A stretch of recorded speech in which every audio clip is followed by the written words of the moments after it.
Um, so I would say if you're looking at marketing and sales efforts, you're probably looking at 75 to 80% of the effort going back against anhydrous markets, and maybe 20% of the effort going back against liquid manure. And in many cases, that liquid manure market,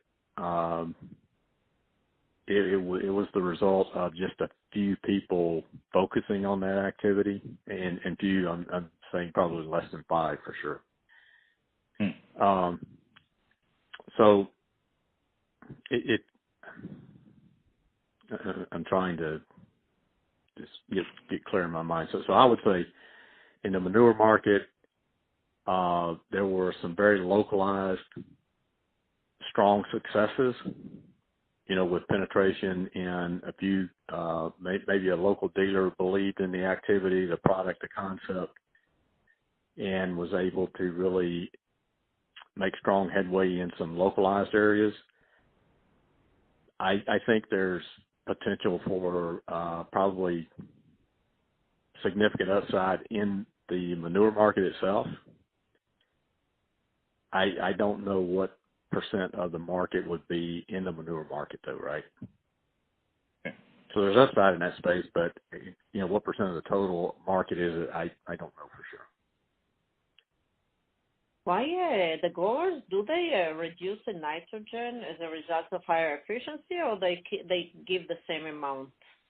Did they try to reduce? What are the I think what we've seen over time is that there has been a reduction in the amount of nitrogen per bushel target of yield.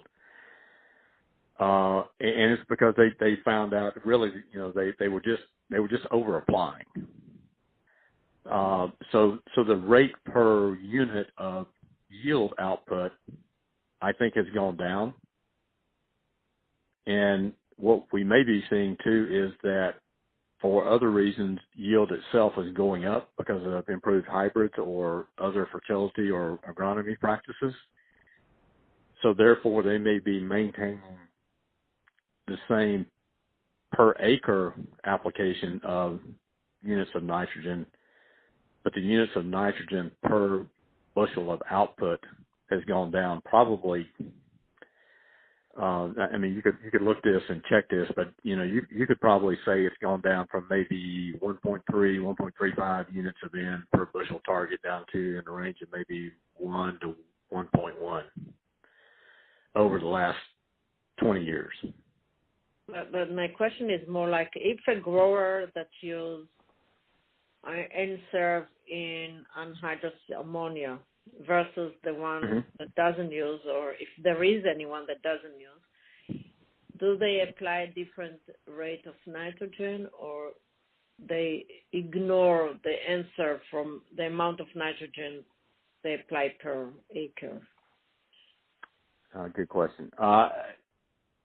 I would say for the most part, they don't change that rate because of using N-Serve. They just assume they're going to get more benefit and more output. Okay.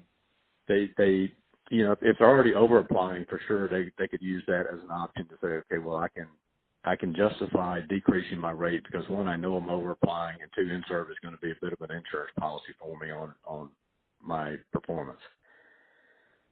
But if they're already close to that optimum rate of pure N, then I don't think you would see them make significant changes. They might be making some adjustments.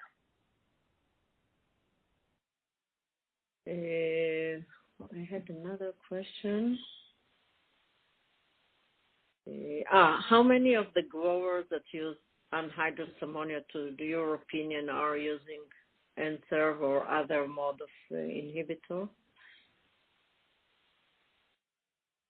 Is there anyone that uses anhydrous ammonia that doesn't use any stabilizer? Ask the last part of that question again, please. Is Is there there anyone using anhydrous?